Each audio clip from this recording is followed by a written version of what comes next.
Hola y bienvenidos a Culturas Políticas, un podcast en colaboración con la Fundación Tatiana Pérez de Guzmán el Bueno y el diario El Independiente. Hoy, en sustitución de nuestra voz habitual, Javier Collado, estoy yo, David Sarias, director del podcast. Y en este podcast, hoy lo que vamos a hacer es analizar la situación de la guerra de Putin en Ucrania en compañía de Nicolás de Pedro. Hola, Nicolás. Hola David, ¿qué tal? Nicolás es bien conocido por nuestros oyentes, Senior Fellow en el Institute for Statecraft de Londres y miembro también del Core Group de la EU Russia Experts Network on Foreign Policy, o EUREN, impulsada por la delegación de la Unión Europea en Rusia.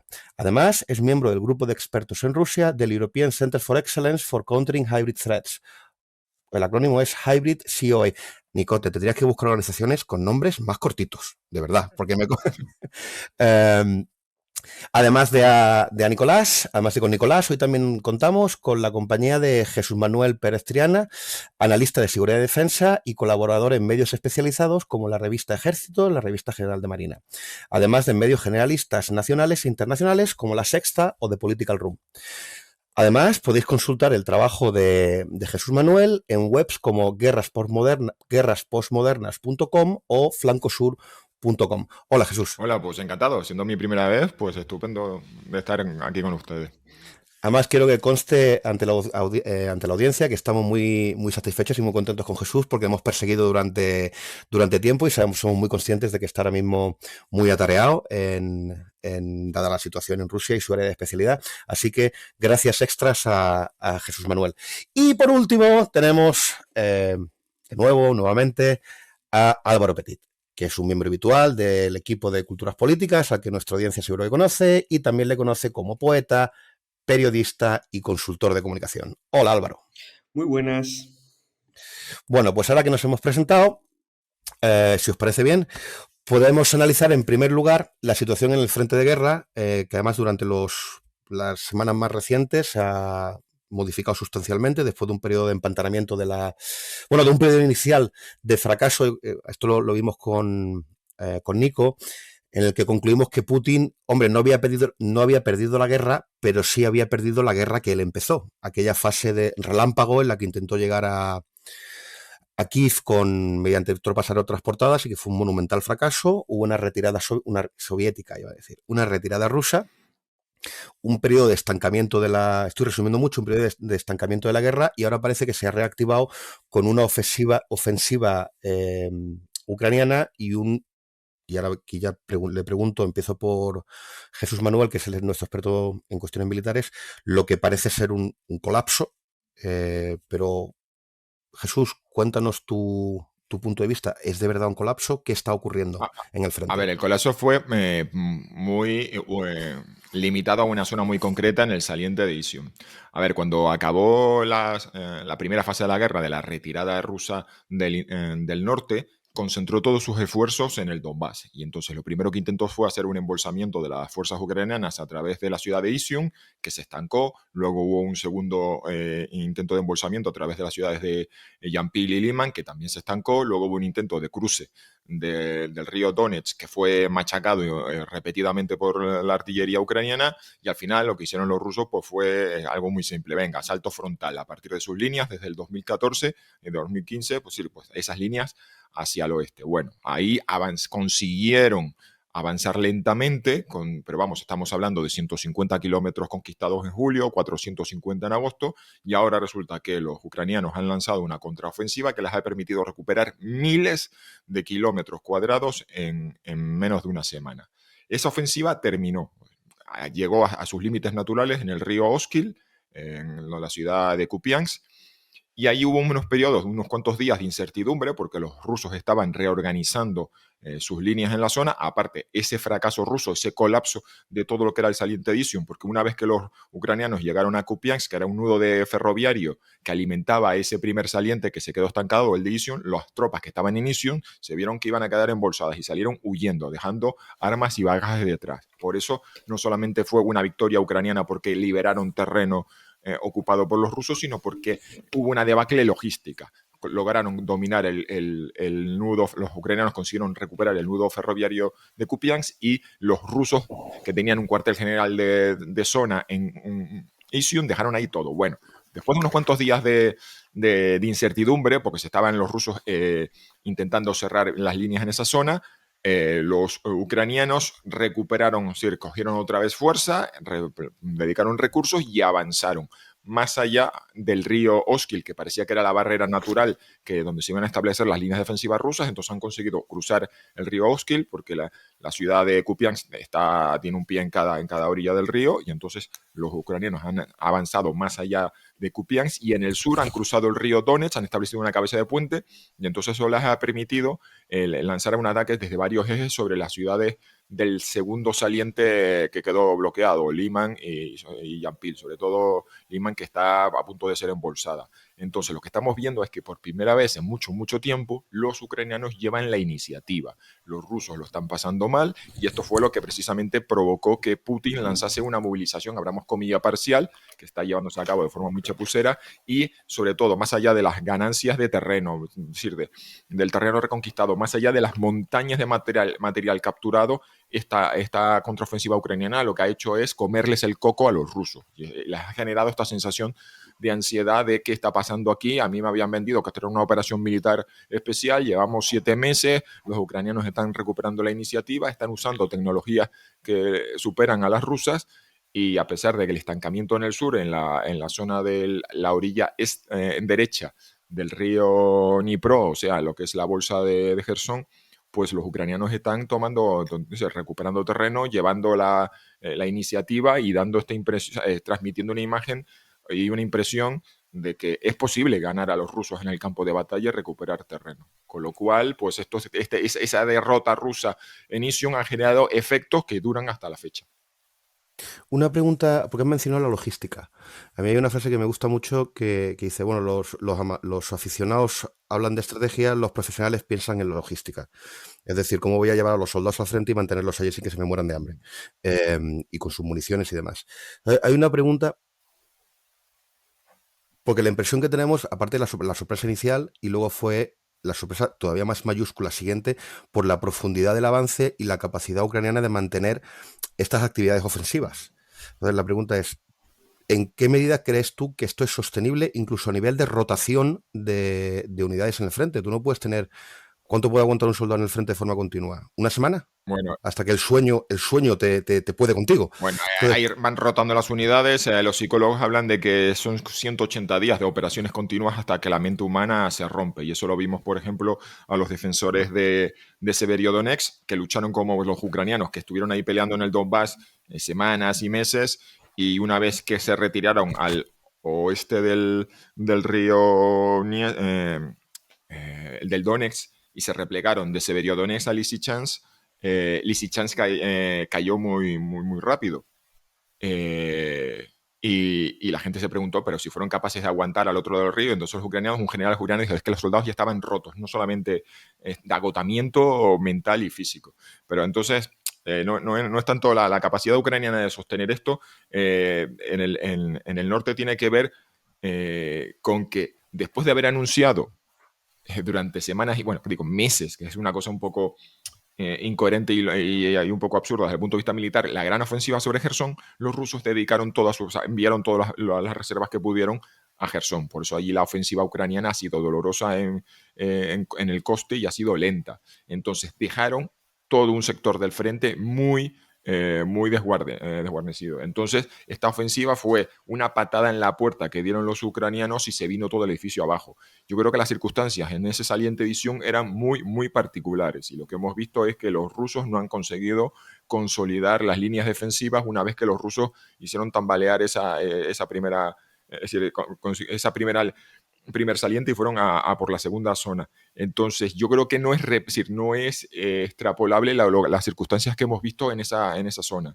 Es decir, yo creo que no vamos a ver esa clase de colapsos continuos, seguidos, a no ser bueno, en la zona de Jersón es diferente, porque allí los rusos están al otro lado de un río y por lo visto tienen órdenes, bueno, de aguantar cueste lo que cueste. Es decir, no tiene mucho sentido, es las mismas circunstancias que en Severodonetsk. Hay un río, al otro hay unos puntos de cruce muy limitados y en el caso de los ucranianos, porque Severodonetsk era un nodo ferroviario, que vemos que otra cosa, la logística rusa depende mucho de los nodos ferroviarios, entonces, y aparte porque los ucranianos tenían la impresión de que una vez que se des terreno a los rusos, en aquel entonces era inimaginable que hubiese una ofensiva que recuperase. Entonces, para ellos decían, cada centímetro cuadrado que perdamos de Ucrania será un centímetro cuadrado que a lo mejor en las siguientes negociaciones de paz no vuelven a Ucrania. Entonces hay que defenderlo a toda costa.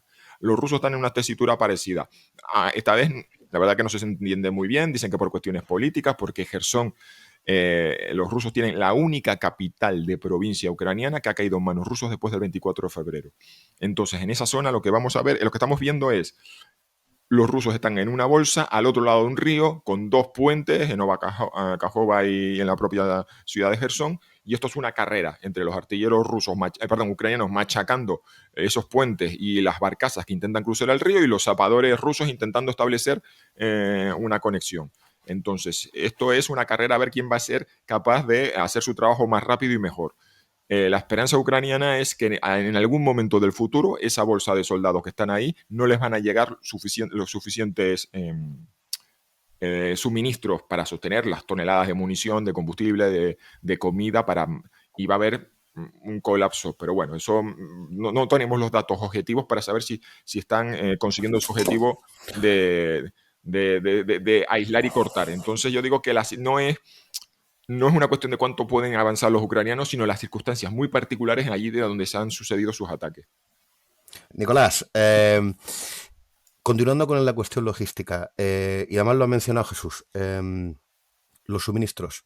En el fondo la capacidad y corregirme si me equivoco, esto lo hago extensivo a los dos, la capacidad tanto de aguante como ofensiva ucraniana depende de Occidente, del apoyo que le preste Occidente.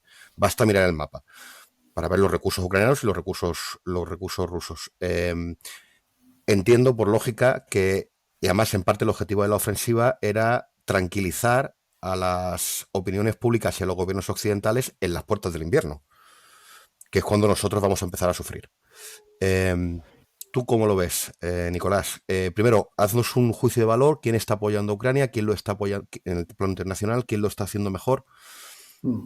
Espero que casi no menciones a España, o bueno, menciónala y nos explica qué estamos haciendo, si es que estamos haciendo algo, y cuáles son tus perspectivas de futuro de cara al invierno, acerca de esa voluntad de apoyar y de aguantar de los gobiernos occidentales, en particular de los europeos.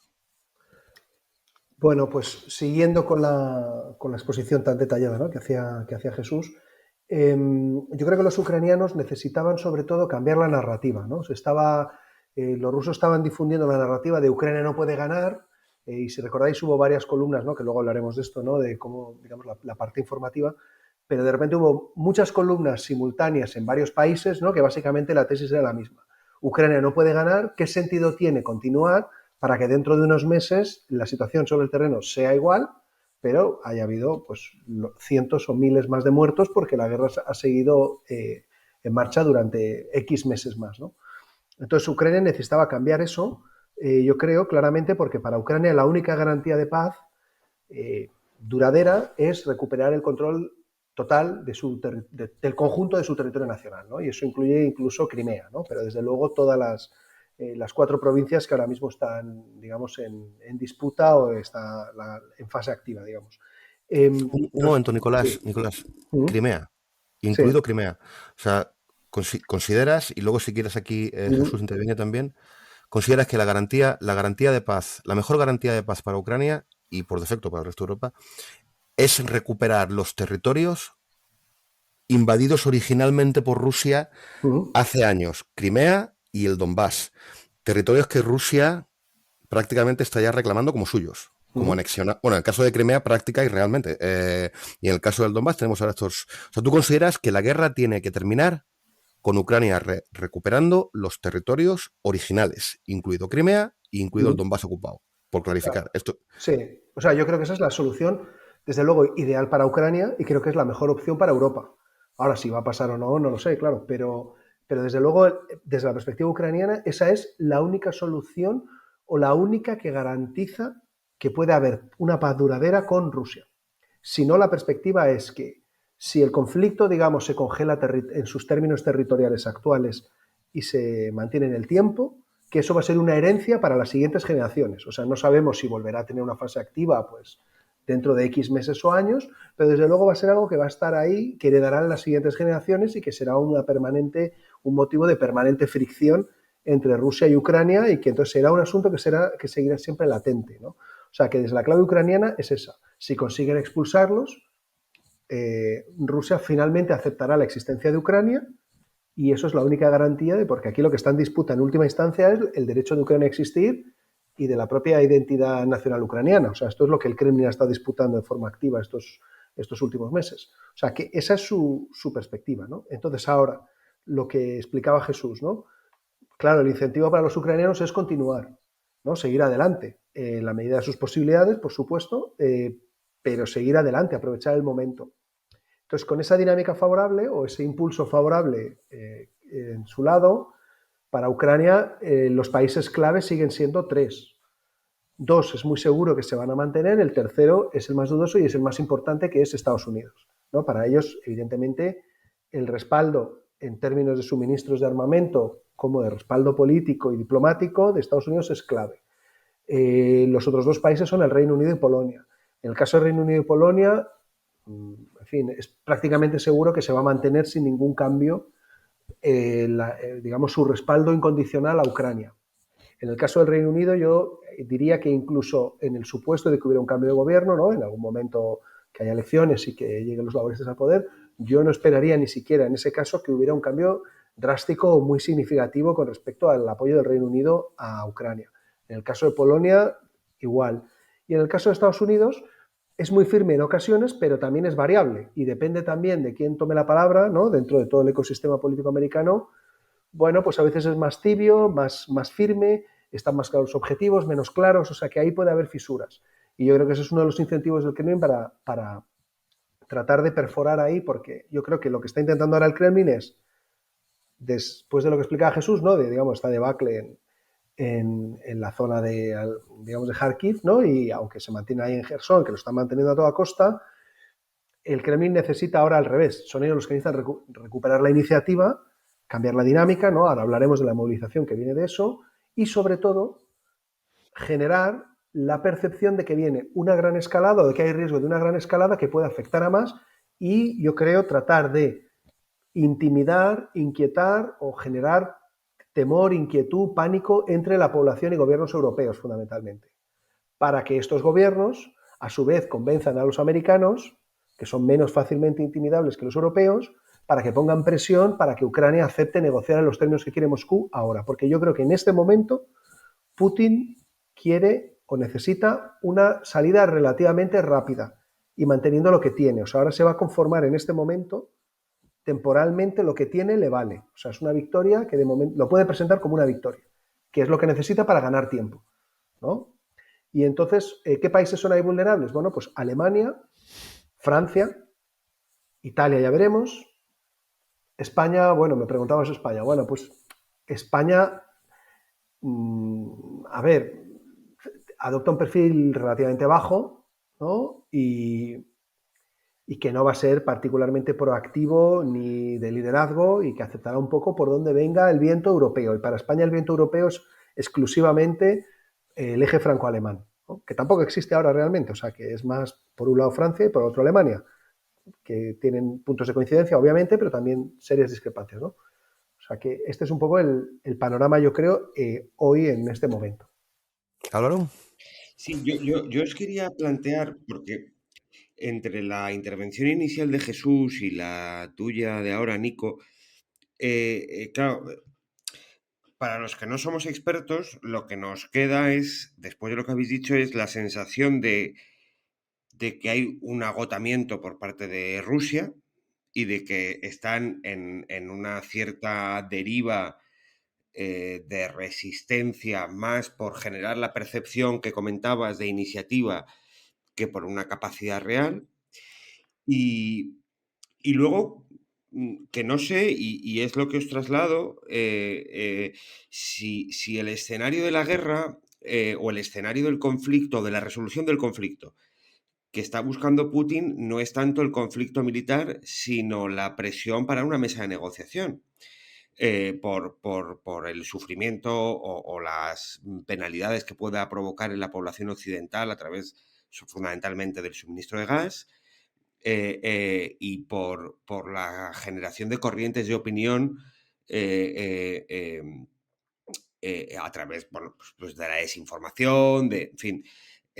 Y no sé hasta qué punto esa desesperación o ese intento de resistencia, a ese intento de resistencia se debe la movilización masiva y que Jesús antes tildaba, y me gustaría que lo comentara, de chapucera, más o menos masiva que conocíamos hace poco tiempo.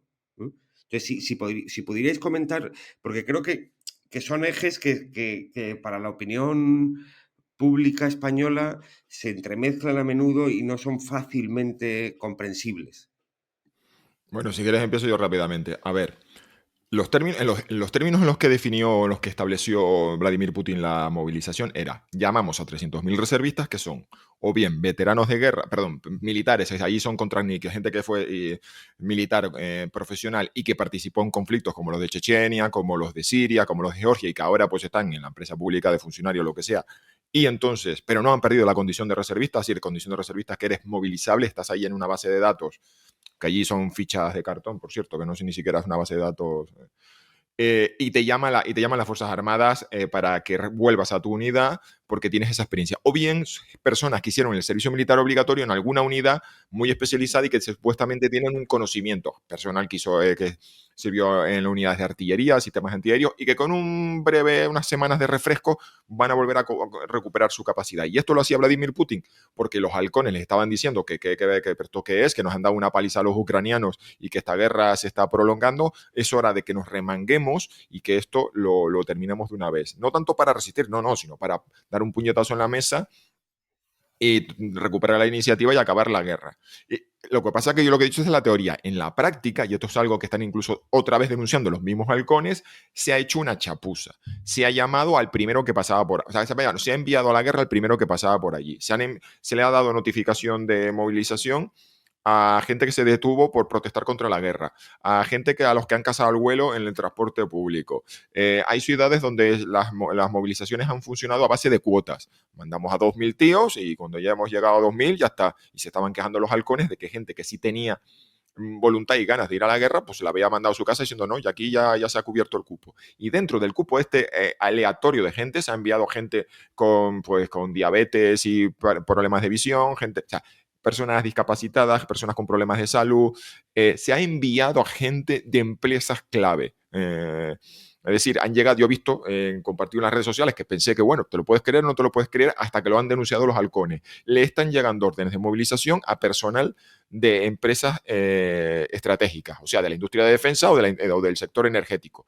Con lo cual tienes a civiles, funcionarios, mecánicos, operarios, especialistas, ingenieros, que estás retirando de su puesto de trabajo, con lo cual esto va a tener un impacto en la economía rusa, y los mandas al frente. Y aparte, supuestamente esta gente iba a recibir pues un curso de refresco, es decir, iban a volver a vestir uniforme, pero se les iba a dar pues una especie de formación mínima, porque supuestamente cuando se hicieron la mili o cuando sirvieron como profesionales ya sabían manejar el carro combate, era un poco volver a hacerse pero lo que estamos viendo es que se les está enviando inmediatamente al frente y además se les está enviando sin equipo, que esto es un problema tradicional del ejército ruso, la falta de material.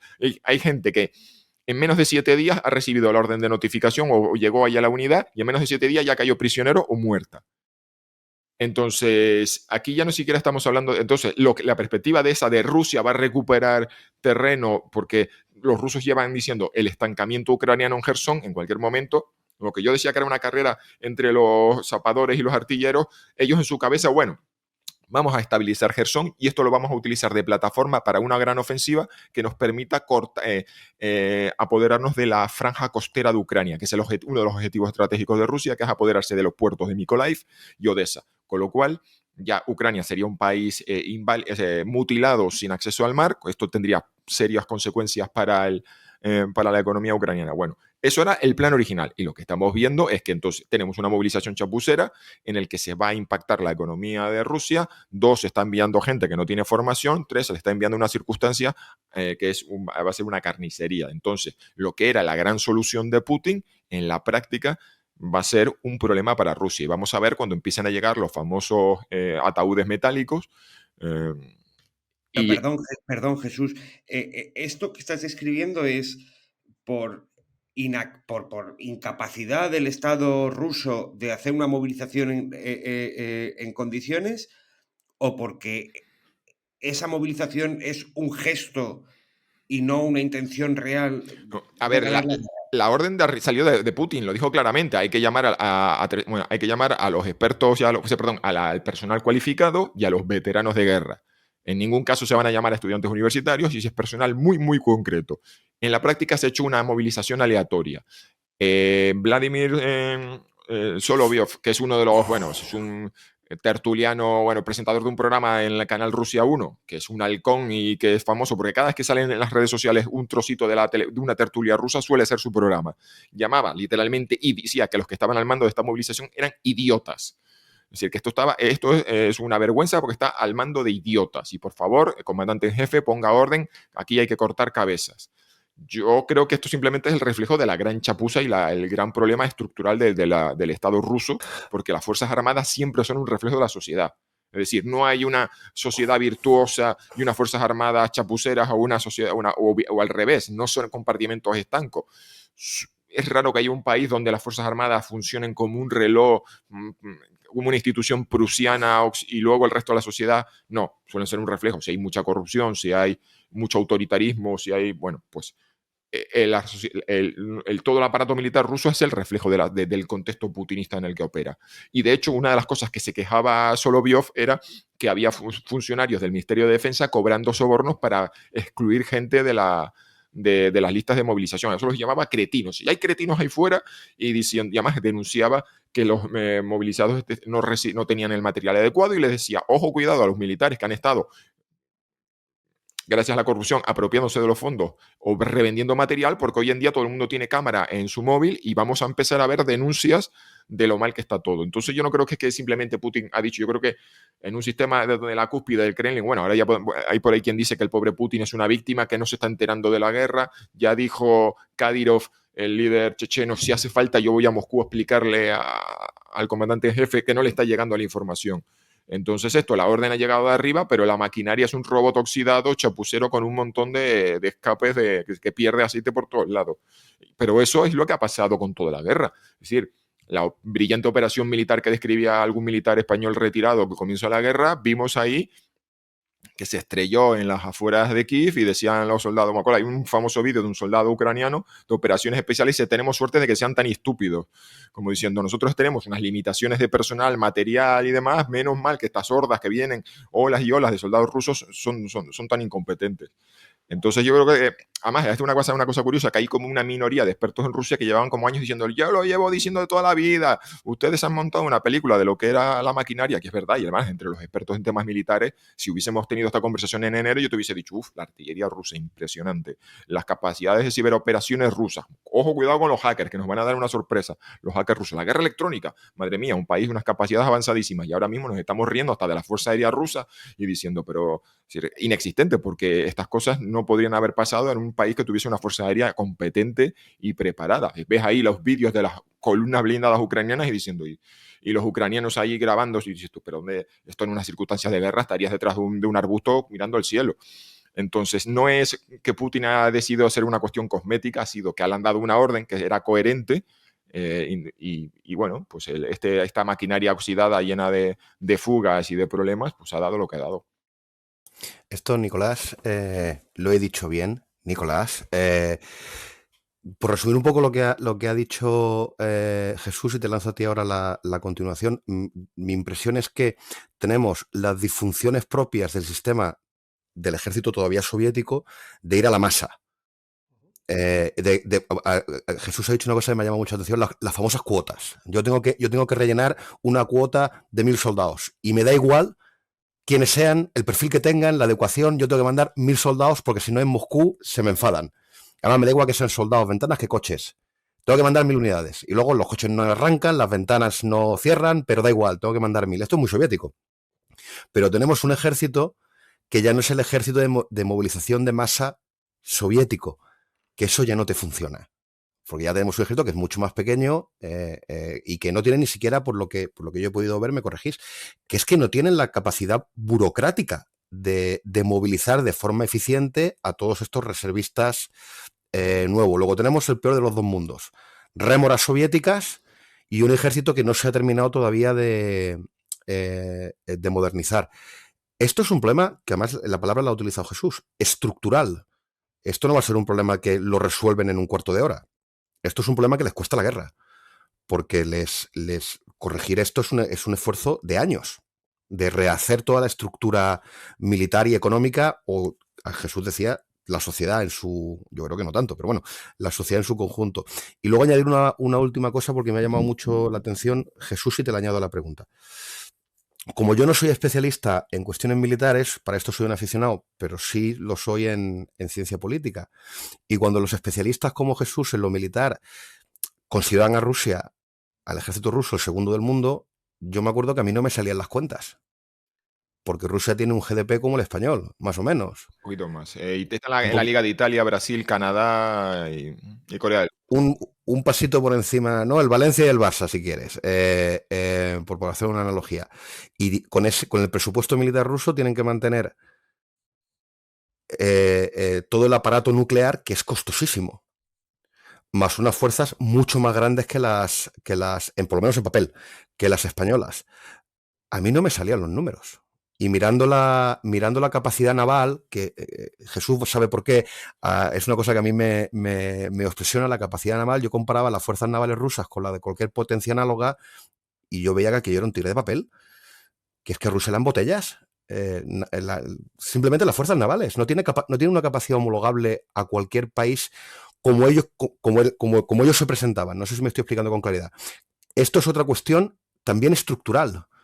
Entonces, si sumamos estas dos cosas, Nico, por continuar con la exposición que nos hacía Jesús, siempre y cuando Occidente mantenga su apoyo, en el corto y medio plazo, cosa distinta es que la guerra se alargue, es que es imposible.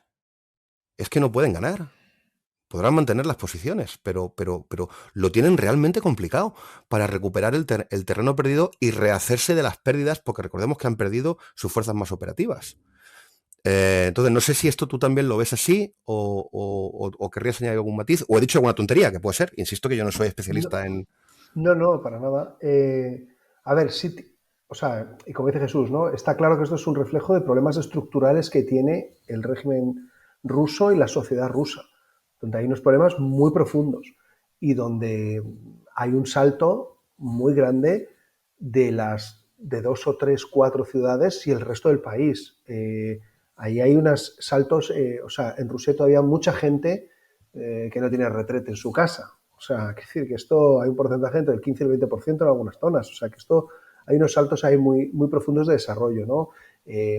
Hay hospitales por todo el país, ¿no? O sea, si sales de Moscú, San Petersburgo, Nizhny Novgorod, de alguna otra ciudad, y Kazán y alguna más, que lo mejor es que no te pongas enfermo. Que si vas, pues lo vas a tener un poco, en fin, no es muy halagüeño, ¿no? El sitio no da muy buenas vibraciones. O sea que esto son problemas muy serios, ¿no? Ahora, yo tendría cuidado, yo creo que lo del PIB es un poco engañoso, porque el PIB, claro, en nuestros países, ¿no? El gobierno, pues antes hablamos de España, ¿no? Pues bueno, tiene que gastarlo en muchas cosas que se vean, ¿no? Y que le lleguen a la gente, ¿no? Básicamente, aunque luego haya gasto superfluo, muchas otras cosas y tal, pero esto es otro debate. Pero es que en Rusia no, o sea, el estado del bienestar ruso es mucho más raquítico, o sea, Rusia no construye carreteras por todo el país, los cráteres que hay en muchas carreteras y en muchas ciudades, ¿no? El estado del pavimento, todo este tipo de cosas que son muy visibles, es muy evidente que ahí no hay una inversión pública, ¿no? Y que hay ahí, bueno, problemas que se arrastran desde hace 30 o 40 años, ¿no? Hay un meme famoso, ¿no? Que circula mucho, que es en Japón, ¿no? No me acuerdo en qué año, hace no mucho, hace 5 o 6 años, ¿no? Pues se abre una calle y hay un socavón ahí de 10 metros o 20 metros, ¿no? Y una semana después, la calle está totalmente restaurada, ¿no? Y ahí ya puede, ¿no? De 4 o 5 carriles de coches, todo restaurado. Y el meme es, pues eso, pone las fechas, ¿no? Y ves que en una semana en Japón lo han restaurado todo. Y el meme es abajo, ves a una chica en una ciudad, típica ciudad así, o en las afueras o un pueblo ruso, y entonces hay un agujero y está ya de pequeñita, ¿no? Y la foto de la es ella ya de mayor, ¿no? Con 20 o 25 años y sigue el mismo agujero, ¿no? Este es un poco el resumen de esto, ¿no? O sea que ahí, entonces, lo del PIB es un poco engañoso porque ellos sí gastan mucho en todos estos temas, ¿no? Y yo también tendría cuidado con, es verdad que ahora no pueden, ¿no? Recuperar probablemente, ¿no? O sea, lanzar otra ofensiva ahí, pues no parece que esté dentro de sus posibilidades y por eso tienen prisa. Y yo por eso creo que ahora su jugada va toda encaminada a lograr un rápido acuerdo, a intentar forzar una negociación rápida que reconozca o que les permita presentar esto como una victoria y que estos territorios son nuestros y tal, pero siguen teniendo mucha capacidad para hacer daño de muchas maneras muy diversas, ¿no?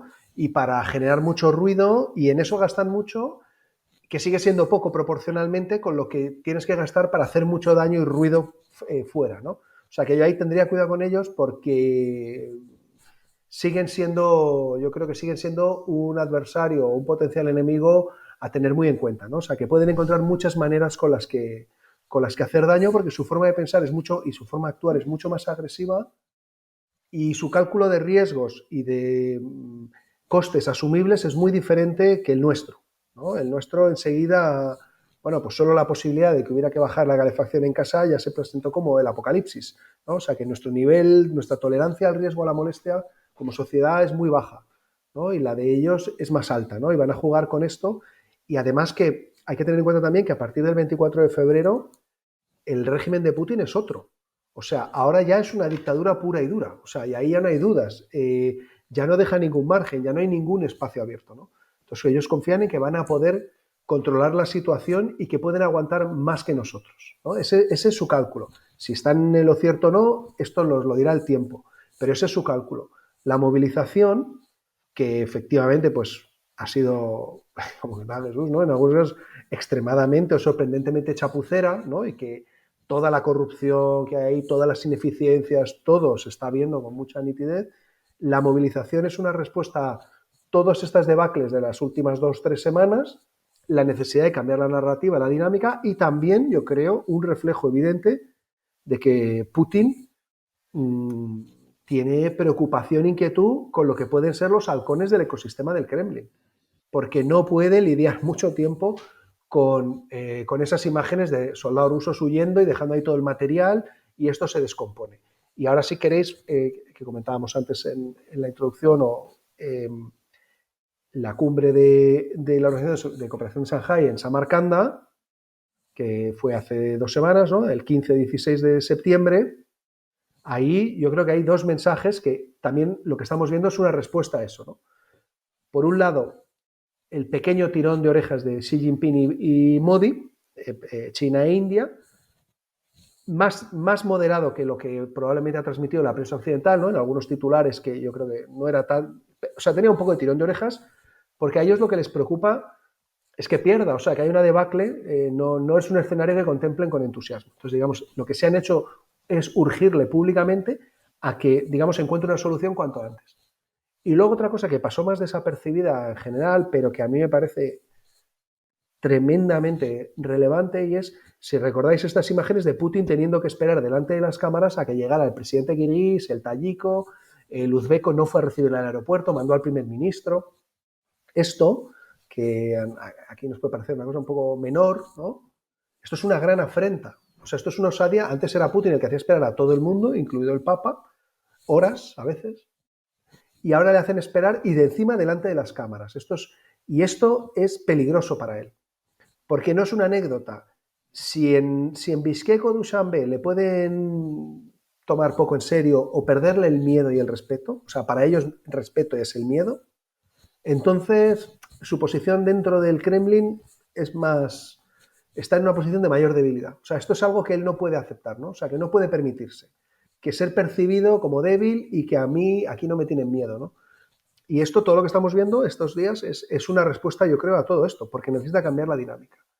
Y entonces, y concluyo, ahora lo comentamos si queréis, yo creo que lo que vamos a ver en los próximos días y semanas, pero yo creo que días, es claramente un intento de generar la percepción de que viene una gran escalada y de que viene un gran peligro y de que hay algo hay algo que hay que resolver de forma urgente, porque si no la cosa puede salir de madre, ¿no? Y ahí un poco la paradoja o la ironía es que todos vamos a ayudar un poco en esa estrategia, porque a medida que cuanto más hablemos, cuanto más publiquemos, cuanto más digamos, la paradoja es que le ayudamos en esa estrategia, ¿no? Tenemos que hacerlo, ¿no? Digamos, lo tenemos que hacer, pero al mismo tiempo le estamos ayudando, porque lo que necesita es que se cree esa percepción, ese sentimiento, ¿no? Y eso, y que las opiniones públicas empiecen a preocuparse, ¿no? Y lo cierto es que la guerra de Ucrania, que, bueno, Jesús lo sabe muy bien, ¿no?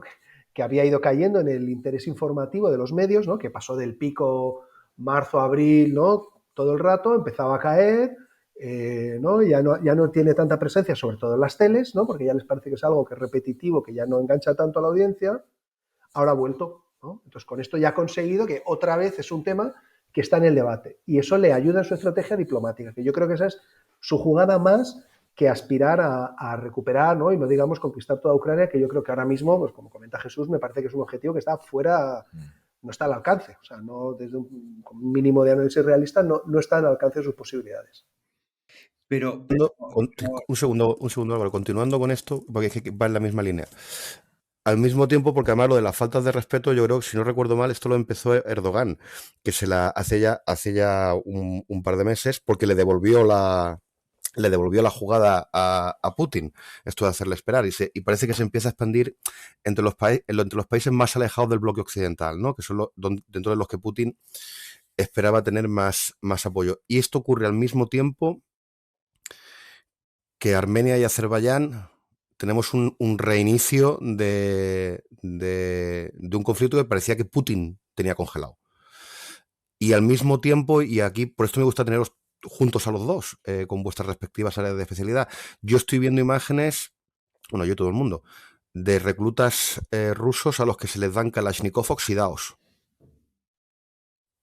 Primera pregunta es hasta qué punto nos podemos creer esto, porque esto es Twitter, pero si nos lo podemos creer, a mí me está diciendo que el ejército ruso, pues poco lo que os venía a decir antes, ya no es un ejército de movilización de masa, es que no tienen los medios para reunir a cientos de miles de soldados de repente.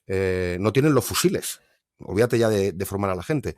Entonces, la doble pregunta es, ¿hasta qué punto está el ejército ruso comprometido en Ucrania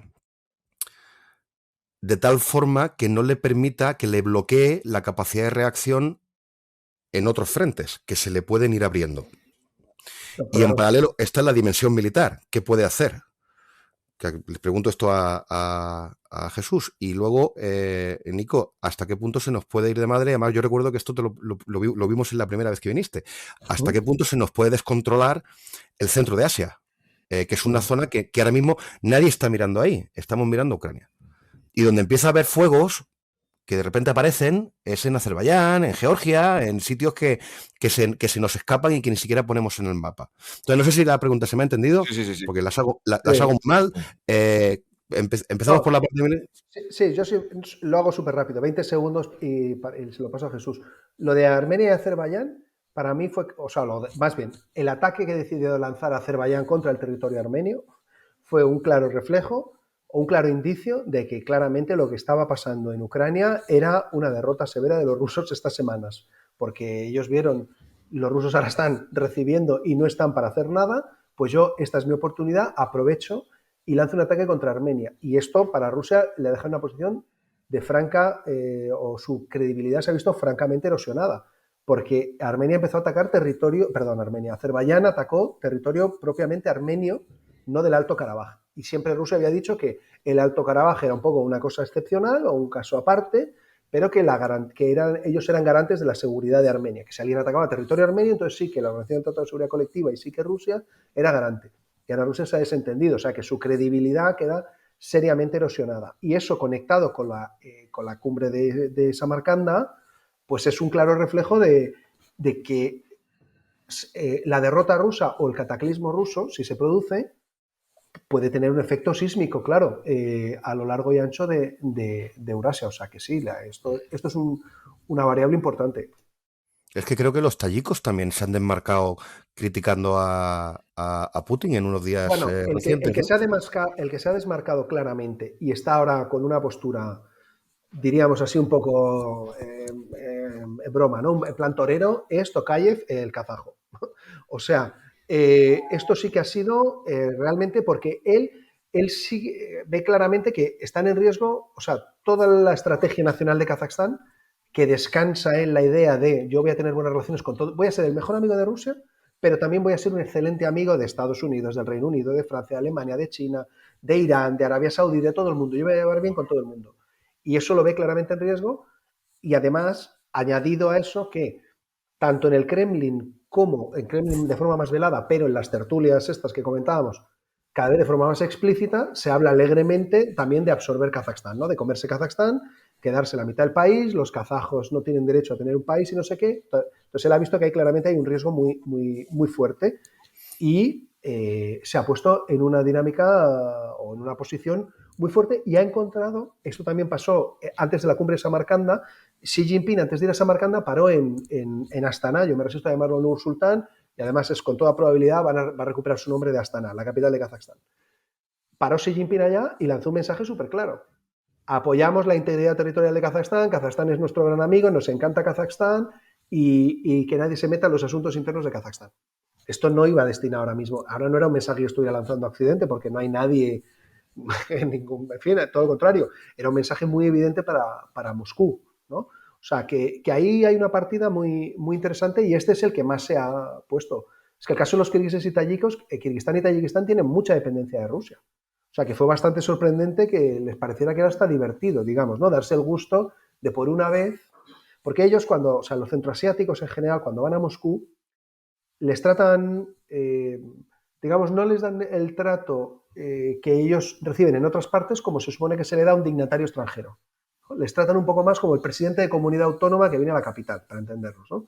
Y esto, claro, les toca un poco las narices, ¿no? Porque el tayiko, bueno, pues si en Dushanbe, ¿no? En la capital de Tayikistán, pues que es una capital bastante modesta, ¿no? Es todo bastante precario y tal, pues se ha hecho un palacio con unas columnas tipo Señor de los Anillos, ¿no? O sea, que podrían usar ahí, podrían rodar ahí algún episodio, ¿no? De algún episodio de algo de los Señor de los Anillos. O sea, entonces que ellos se tienen una consideración en sí mismo de muy alta. Y llegan allí y les tratan un poco de, bueno, pues no les dan este trato tan preferencial, ¿no? Y esto pues les irrita. O sea, que esto, evidentemente, hay muchas cosas en juego. Jesús, teniendo en cuenta el tamaño de Rusia, ¿hasta qué punto son los rusos capaces de mantener el orden en toda esa barriga? Espérame, todavía me quedaban un par de cosillas de comentar, que saltáis demasiado rápido de tema. A ver si resumo rápidamente todo lo que iba a decir. Primero, lo que decías de la economía. A ver, es que sí, vale, si una vez el poder de comparado, pues sí, un ingeniero alemán no cobra lo mismo que un ruso y el rublo te da para más. La cuestión es que los rusos lo que tienen es unas fuerzas armadas que hacen unos desfiles estupendos en la Plaza Roja el 9 de mayo y tú puedes tener, como tú has dicho, mirando los números, buques que flotan y carros de combate. El verdadero gasto está en el mantenimiento, en el entrenamiento, en el armamento guiado, y lo vimos en el crucero Moscú. Tú tienes un crucero impresionante heredado de la vieja Guerra Fría, pero no habías recibido las modernizaciones. Entonces, lo que teníamos sobre el papel era un ejército enorme. Y ese ejército intentó, después de la Guerra de Georgia, hacer un salto a un nuevo modelo de ejército moderno, más pequeño, esa cosa que en España hemos oído 1000 veces, más pequeño pero más operativo, gracias a que la tecnología, pasamos de un ejército de masa a un ejército tecnificado. Eso lo intentó un ministro de Defensa que venía de la vida civil, venía del Ministerio de Hacienda, porque se pretendía que pusiese orden y se lo cepillaron. Y entró Shoigu para que los business as usual del complejo militar industrial. El problema es que para poder hacer esa movilización masiva ya no tienes la demografía soviética y las madres heroínas con muchos hijos. Rusia tiene un problema serio de esperanza de vida, de salud, de pandemia, bueno, me refiero de lo ¿cómo se llama esto? De lo arraigado que está el alcoholismo, el VIH y demás. Y han tenido entonces un problema serio para números, y lo hemos visto en esta guerra. que han terminado ofreciéndole contratos de corto plazo a ciudadanos de Asia Central. Y además hemos visto que están sobre-representados los grupos étnicos de mayor crecimiento dentro del país, que son los del Cáucaso y de Siberia. O sea, rusos, o sea, ciudadanos rusos, pero que son musulmanes de grupos étnicos o musulmanes del Cáucaso o budistas de Siberia. Y por eso hemos visto que los disturbios más importantes han sido Dagestán, porque ha sido uno de los territorios donde más, es decir, cuando uno mira las bajas pues, en combate, pues están sobre representados los dagestaníes. Entonces, lo que decías de que nadie estaba preparando, digo, que da la casualidad que esta semana yo saqué una cosa en mi blog sobre la inestabilidad y cambio en el corredor euroasiático, y entonces es evidente que la debilidad rusa en lo que ellos llaman el extranjero cercano, en near abroad en inglés, pues ha generado, sí, empieza uno a ver que está en llamas. Es decir, los rusos en el conflicto del 2020 entre Armenia y Azerbaiyán se habían convertido en uno de los garantes, y pues los azeríes, sabiendo que el garante de la paz del 2020 está ahora entretenido a otra cosa, se han lanzado. Vemos lo mismo en el caso de Georgia, que ha habido rumores, bueno, al final no han aprovechado para invadir o recuperar Osetia del Sur, pero sí hubo rumores. Y luego ya el caso claro de Tayikistán y Kirguistán. Tayikistán, por cierto, ahí hay una base militar rusa heredera de la vieja Guerra Fría, de la disolución de la Unión Soviética y de la Guerra Civil, que quedaron allí también los rusos como una especie de puesto de bastión en medio de Asia Central ante la amenaza de lo que venga del más al sur, y de ese cuartel, de esas unidades que están allí, se han tenido que llevar material o tropas porque hay que rascar del fondo del caldero. Y una de las cosas que hemos visto aparte es que, y una de las cosas importantes, es que llegamos a esta movilización porque el equipo titular ha palmado. O sea, hay una cosa que no sé por qué los fans de Putin aquí en España te dicen que no pasa nada. Rusia todavía tiene unas en la manga, no ha puesto la carne en el asador, lo que hemos visto son unidades de segunda línea. Mentira. Ahí en Ucrania ha palmado lo mejor de lo mejor, la élite, la creme de la creme del ejército. Y lo que viene ahora son los suplentes del filial. Entonces, lo que me contabas pues, de ese cinturón, pues ya te digo que hay una relación causa-efecto evidente. Bueno, aparte que Nicolás lo ha contado todo, porque yo precisamente hablaba de esas tres cuestiones, del Cáucaso y el conflicto entre Armenia y Azerbaiyán. Por cierto, que Armenia pertenece a la OTAN rusa. Otra cosa que también te dicen los propagandistas rusos. Sí, cuando llegó el fin de la Guerra Fría, la OTAN, que era una organización para defenderse de la Unión Soviética, continuó, el Pacto de Varsovia se disolvió. Bueno, sí, pero la verdad es que luego Rusia intentó crear sus sucesivas organizaciones colectivas. Lo que pasa es que no han tenido éxito porque nadie se fía de Rusia, que es este vecino incómodo. Entonces hay una cosa que se llama Organización del Tratado de Seguridad Colectiva, que al igual que la OTAN, el Tratado del Atlántico Norte, tiene un artículo 5 que habla de la seguridad colectiva y de que cuando atacan a uno el resto tiene que ayudar, pues la Organización del Tratado de Seguridad Colectiva también tiene un artículo que es el 4, y hemos ido crillos.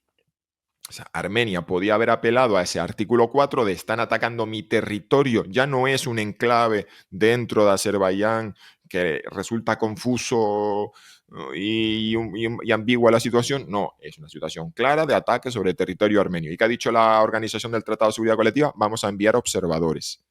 Entonces a mí me parece que los países aliados de Rusia están ahora mismo tomando nota. Como la cosa se ponga fea, pues Rusia te deja tirada si le pillan en mal momento. Entonces, ¿qué validez tiene esos tratados de organización como la Organización de Tratado de Seguridad Colectiva? Entonces, lo que vamos a ver, y ya vimos con la visita de Xi Jinping a Kazajistán, es que, bueno, los kazajos dijeron, no, eso de que nos íbamos a ir en el 2023 de la Organización del Tratado de Seguridad Colectiva es un rumor, pero quién sabe las deserciones que puede haber y podemos empezar a ver pues que más visitas de Xi Jinping en Asia Central y bueno, ya vimos, por cierto, Nancy Pelosi aterrizando en Yerevan, siendo recibida por armenios con la bandera de Ucrania, Estados Unidos y la Unión Europea, que es decir, es claro el mensaje cuando tú sales en un sitio que es un país que tiene una base militar rusa y que es aliado de Rusia, y te reciben con la bandera de Ucrania. Evidentemente era una acción oportunista de Pelosi, de vamos a meter el dedo en el ojo a los rusos, metiéndonos en su área de influencia y y sería muy complicado que los armenios se desengancharan, porque entonces se convertiría Estados Unidos en el país que tendría que mediar entre Azerbaiyán y Armenia, y encima eso significaría tener más problemas con Erdogan. Pero lo que contaba, sí, efectivamente, el cinturón euroasiático se nos puede descontrolar y pueden empezar a haber movimientos muy curiosos con la debilidad rusa. Por terminar con este ciclo, porque estáis pintando, una vez que nos hemos ampliado el foco, ¿no?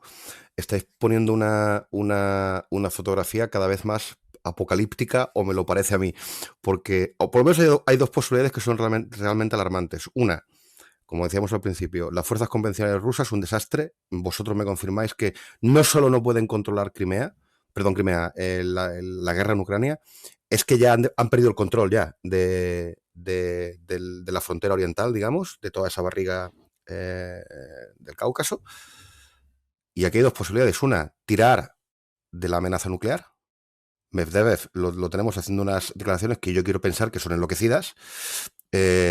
Jesús, yo te pregunto a ti, porque supongo que lo conocerás, ¿cuál es la doctrina rusa con respecto al uso de armamento nuclear? Yo entiendo que solamente, según esa doctrina, deben utilizarlas si hay un ataque directo a la madre patria, a suelo ruso.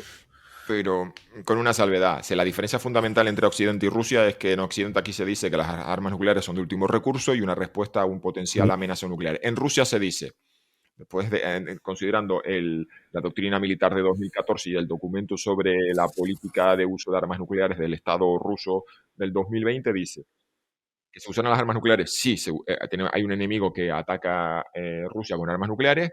Si hay un ataque, aunque sea convencional, a la estructura de mando y control de las armas nucleares, o sea, si tú lanzas un pepino absolutamente convencional sobre una instalación donde allí están unas antenas que sirve para que Rusia lance sus ataques nucleares, o tú te cargas el avión del día del juicio final, el Ilyushin 96 modificado con una joroba encima y demás. Tres, si hay un ataque convencional que ponga en peligro Rusia. No me acuerdo, la frase exacta era la integridad de Rusia o algo así. La cuestión, ahí empieza ya la duda. ¿De qué estamos hablando? Si los ucranianos se plantan en Crimea y ponen la bandera ucraniana, ¿eso es un ataque a la integridad del Estado ruso que amenace su supervivencia y que sea? Claro, también es verdad que hay una parte de la doctrina rusa que es la ambigüedad. Es jugar con porque la disuasión funciona instalando la duda en el adversario. Y eso es una de las, bueno, lo he expresado bastante bien Nicolás, es que es ahora lo que están jugando, o sea, a volvernos, a meternos la duda en el cuerpo y a decir, ¿y si sí? Y generar, pues, la duda y que frene la acción occidental. Y eso, bueno, no solamente va a ser la amenaza nuclear, sino las acciones de guerra híbrida barra zona gris que empezamos a ver y que hemos visto ya en el mar Báltico. Nico. Sí, yo por complementar lo que comenta Jesús, de la cuestión nuclear, creo que aquí es muy importante ahora, en este momento, que tanto gobiernos como opiniones públicas europeas entiendan que caer en el pánico, el alarmismo, juega a favor de Rusia y va a aumentar, de hecho, el nivel de amenaza. O sea, el nivel de riesgo aumentará y el nivel de la retórica será cada vez más agresiva por parte de los rusos, cuanto más miedo, más preocupación o más inquietud perciban en este lado nuestro, ¿no? O sea, que eso es muy importante y claro, ahí van a explotar, ¿no? Porque en fin, que va a haber bastantes seguramente cagadas, ¿no? Por decirlo así, de bastantes dirigentes europeos y otros, ¿no? El secretario general de las Naciones Unidas, ¿no? Guterres, hizo ayer unas declaraciones en genérico, ¿no? Alertando de los peligros de la guerra nuclear, que es un enfrentamiento que nadie puede ganar, o sea, entrando, digamos, además dando por buena la idea de que vamos a ir directamente a un escenario apocalíptico de intercambio con uso de armas nucleares estratégicas. Eso ayuda en la agenda del Kremlin porque ayuda a generar este clima de terror, todavía no de terror, pero sí de creciente inquietud y preocupación con respecto a esto, ¿no? Porque la idea es que las opiniones públicas y los gobiernos europeos lleguen a la conclusión de, bueno, este no es nuestro problema y ahora fíjate, no es nuestro problema, está pasando en la periferia, en un sitio que nos pilla lejos y nos arriesgamos nada menos que a que esto conduzca a un intercambio, ¿no? A que se cruce el umbral del uso de armas nucleares, ¿no? O sea que, ¿cómo no vamos a ponernos a buscar una solución lo antes posible? Bueno, esto es una trampa diplomática, ¿no? Que a la que el Kremlin confía que le va a salir bien. Claro, yo creo que por esto lo agitan y creo que lo van a intentar agitar más, ¿no? O sea, que esto creo que va a estar muy presente en el debate porque ellos ya se van a encargar de que está en el debate. O sea, entonces, por ejemplo, estas declaraciones que comentas de Medvedev, ¿no? En su canal de Telegram, buscan precisamente generar este efecto, ¿no? Medvedev es un personaje además muy curioso, ¿no? Porque ha pasado de ser, digamos, el campeón del reformismo moderado, ¿no? Y ser la cara amable reformista moderada que no venía a la KGB, a ser el más hooligan de entre los hooligans, ¿no? A competir por ver, o sea, ha pasado por entendernos, era un poco Florentino, que hacíais antes las analogías futbolísticas, yo soy muy futbolero, Jesús no, pero como él ha hablado de banquillos, los reservas, los suplentes, pues vamos al tema fútbol, pero esto Jesús lo va a entender, o sea, Medvedev ha pasado de ser una especie de Florentino Pérez o aspirante a Florentino Pérez y ahora está siendo un Joan Gaspar o un Jesús Gil o un Lopera. O sea, este ha sido un poco el tránsito, ¿no?, que ha hecho y es un buen reflejo de hacia dónde, digamos, de la deriva rusa, ¿no? O sea, él resume muy bien la deriva de Rusia, ¿no? La expectativa que había con él en su momento como que podía ser una esperanza, una alternativa, digamos, toda la élite intelectual y los rusos modernos de profesiones liberales, etcétera, que están en Moscú o han huido de Moscú, la gran mayoría de ellos quisieron creer en Medvedev, ¿no? Porque es lo que hay, o sea, en su contexto es lo que había, y quisieron creer en Medvedev.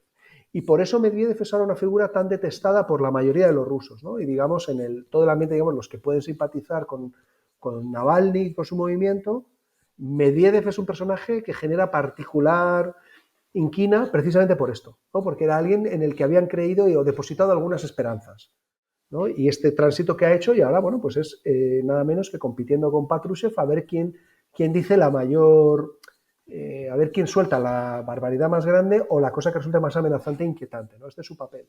Pero de momento yo creo que es un juego de nervios en el que no debemos caer, porque eso les incentivará a seguir, a escalar, no les disuadirá. Porque quiero que elaboras aquí un poquito, Nico, porque además antes te has escapado. Claro, esto depende de nosotros. Y yo el otro día escuchaba a Biden diciendo, no, si hay una intervención china en Taiwán, nosotros vamos a responder con ayuda efectiva. Y lo dice así. Y si intervienes en Taiwán, esto será la guerra con Estados Unidos, a los chinos. Acordaos que al principio nos preocupaba, bueno, está Putin en Ucrania, a ver qué van a hacer los chinos en Taiwán mientras los americanos están distraídos con lo de Ucrania. Y esto Biden lo ha cortado por lo sano ahora, que se ha tomado su tiempo. Yo no he oído nada similar o de similar contundencia en Ucrania. Y antes tú has dicho que es que los americanos, que los hay que están más, que apoyan más, que a mí me ha sorprendido mucho. Entonces, claro, en el fondo el nuclear deterrent no son ni los franceses ni los ingleses, estos son los norteamericanos. Los que le tienen que parar, y supongo que esto el Jesús, que lo conoce mejor que yo, entiendo que los británicos no tienen capacidad de parar a la capacidad de defensa nuclear británica. No, es un apéndice de los norteamericanos. Corrígeme si estoy equivocado, Jesús. Entonces, tú antes has introducido el elemento de las dudas en Estados Unidos, me ha llamado la atención. Entonces, ¿tú cómo percibes ahora mismo la situación en Estados Unidos? ¿Cuáles son estos elementos de división? ¿A quién te refieres? ¿A The Squad? ¿Te refieres a la radical de los demócratas? Yo creo que, por un lado, a ver, cuando yo digo el nosotros, es un poco engañoso en la medida que nosotros es un nosotros múltiple, ¿no? Occidente, en el que hay multitud de actores, cabezas y de intereses y divisiones, ¿no? En muchos casos, ¿no? Y sobre todo con el tema de Rusia. En el caso de Estados Unidos, la administración Biden ha tenido altibajos. O sea, la comunicación no ha sido todo lo robusta que podía ser. Han hecho cosas muy bien, ¿no? Todo lo que fue el intento de disuasión por revelación, ¿no? Cuando hicieron pública toda su inteligencia, viene la invasión, y se arriesgaron, ¿no? Porque, dejaron muy claro que tenemos una inteligencia que es solvente, estamos muy esto es concluyente, ¿no? Nuestra inteligencia. Entonces lo anunciamos para tratar de disuadir y que Rusia decida, se lo piense dos veces, que vea que le escuchamos, ¿no? Arriesgándose, y así ya lo conectamos luego ahora después con lo de los mariachis, a todo el tema en Twitter, ¿no? Porque, digamos, a todo el chorreo, si no pasaba, ¿no? Si no tenía lugar, ¿no? Y recordamos, ¿no? Todos estaban ahí con, ay, venga, que me avisen, ¿cuándo va a ser? Que tengo planes, que pensaba ir al cine, si va a haber invasión, que me avise Biden, ¿no? Todo esto. Vale, lo que ocurre es que luego, eso que estuvo muy bien hecho, Después ha habido momentos de dudas, porque Estados Unidos también es un entorno en el que hay muchos actores, muchos intereses y visiones contrapuestas. Y hay, digamos, yo creo, un núcleo firme y duro en el Pentágono y luego en otras partes, bueno, pues hay más dudas, ¿no? Con respecto a cuál es la política a seguir. El Pentágono yo creo que lo tiene muy claro, aunque sea solo por degradar las capacidades de los rusos y quitarse un dolor de cabeza durante una temporada, ¿no? Hoy ahora acabo de ver un tuit que la administración ha anunciado que van a enviar otros 18 HIMARS, ¿no? O sea, que si con 16 fíjate el impacto que ha tenido, pues si mandan otros 18, yo entre los 300.000 que están viniendo, ¿no? Con los vídeos que estamos viendo de algunos borrachos ahí pegándose, ¿no? Y los 18 HIMARS, yo me iría al equipo yo apostaría por esto, ¿no? Creo que tendrá más impacto sobre el terreno.